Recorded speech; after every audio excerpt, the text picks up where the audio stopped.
Hello, I'm Mimi. I've made over 100 videos for this YouTube channel with the help of my partner Dan, so we thought it was about time that we take you behind the scenes of our video making process and give you some of the tips that we've learned.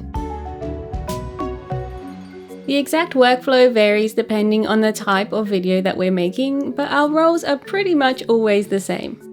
I write all of the scripts, I do all of the voiceovers, I film any of the point of view footage, I design the thumbnails, write the titles and descriptions, and do all of the engaging in the comment section or on community posts. Dan does the rest of the filming, all of the video and audio editing, the motion graphics animations with my drawn assets, any data management, and generally just solves all of our technical problems. So what does our workflow look like? Most of the time we have an idea for a video and I write a script for it. I don't really like to talk live without a script because I want to make sure that I'm thinking carefully about what I'm putting out online, since most of the time I'm giving advice or sharing my experiences, so I just like to write it down first. Then I sit down with a microphone and record the voiceover by reading from my script. Then I give that voiceover to Dan and he edits out any mistakes or pauses in Adobe Premiere Pro so that we have a tidy version of the voiceover.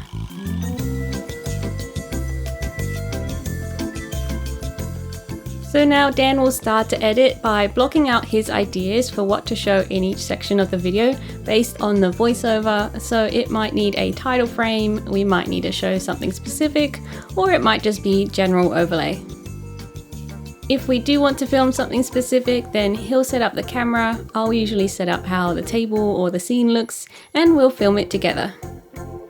Because I don't speak directly to camera in my YouTube videos, we have to fill the whole video with other footage or motion graphics, which makes Dan's job a bit more difficult. Sorry, Dan.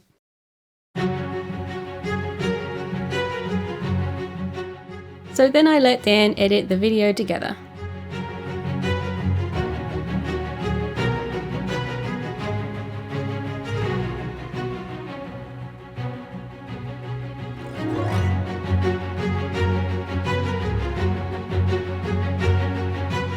Sometimes he might need to make some simple animations to support what I'm saying, so we reuse a lot of illustration assets that I've already drawn unless we need something new.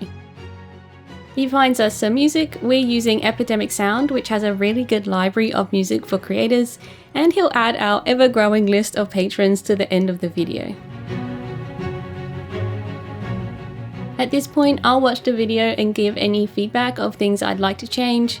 He'll make those changes, export the video as an MP4 file, and start uploading the video to YouTube.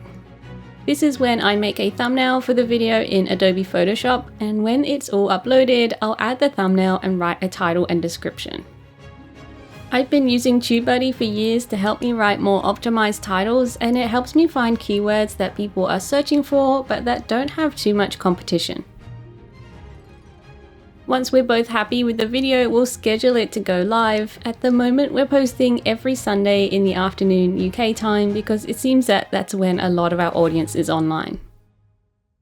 So that's our basic workflow for most of our videos. The main difference is when we're making a vlog where I've collected footage from something I've been doing, like a month in my life video. For those, Dan will take the footage from my phone that I've been collecting throughout the month and lay it out in chronological order in the timeline and just export that as it is for me. And then I'll open that video up alongside my script document for me to scrub through as I write the script. That way I can write based on what actually happened in chronological order. If you're thinking of making your own videos, here are some tips from Dan and I to help get you started. Number 1 is start small with what you've got. You don't need lots of fancy equipment to make videos anymore. If you have a smartphone and a computer or tablet, then you have everything you need. Start with whatever tools you have, even if you don't have a tripod or lighting or a big camera, and don't worry about making complicated videos. Start simply so that you can get practicing, because we think that's the best way to learn, and making videos always takes longer than you think they will.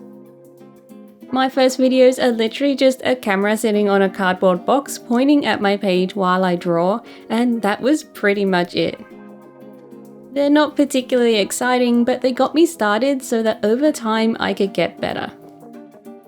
Tip number 2, be clear about what value you're providing. If you can understand the value and the purpose of your videos, then you can make them better. What is it that you want to share with people? Why do you want to make videos in the first place? And what value do your videos give to other people? The answers to these questions will inform all of the choices you need to make, like what your thumbnails look like, how you present information, or how long your videos are. Tip number 3 is to experiment. Try different video ideas, different camera angles, new lighting techniques, change the way you edit. Just keep experimenting and that will help you find your video style. It definitely doesn't need to be all at once, but as you gain confidence with one set of skills, see if you can experiment in another area, and over time your videos will improve. Tip number 4 is to learn a few technical basics.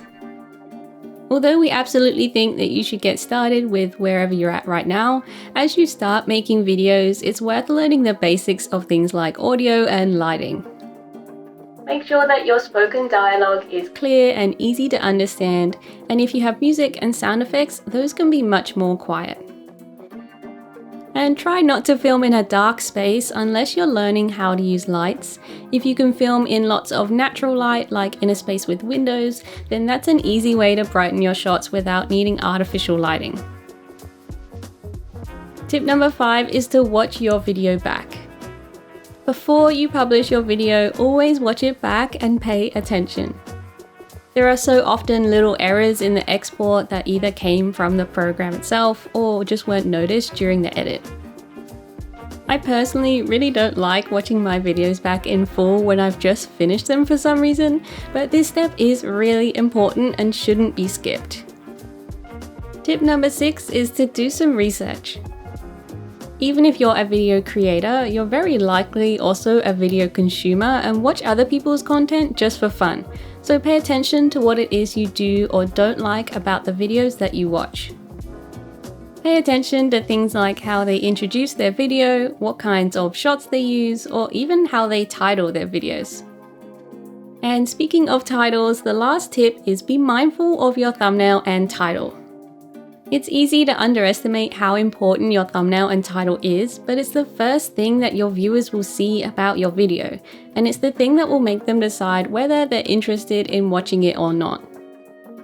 Make a thumbnail that is appealing to your audience and makes them want to click on your video, but also make sure that your thumbnail matches the video, especially the first 30 seconds of it, because otherwise your viewer might click on your thumbnail, but click off of your video if it isn't what they're expecting. The same goes for your title because it works really closely with the thumbnail but can also be used for SEO. I've been using TubeBuddy to help optimize my titles and descriptions. They're quite affordable for small channels and actually have a sale on for the next couple of weeks, so I'll leave a link to them in my description if you want to try them for yourselves. So let us know in the comments below if you have a similar or a totally different workflow for your videos if you're also a creator, and let us know if you'd like to see more videos about our process. And as well, if you're a beginner digital artist, then consider joining my community over on Patreon. You can cancel anytime and you get instant access to my drawing tutorials, monthly illustration club, and digital art videos that I share each and every month. Plus, I'll be getting ready to host my advent calendar there in December with a brand new set of festive goodies, which I'm really excited about, and I can't wait to see you there.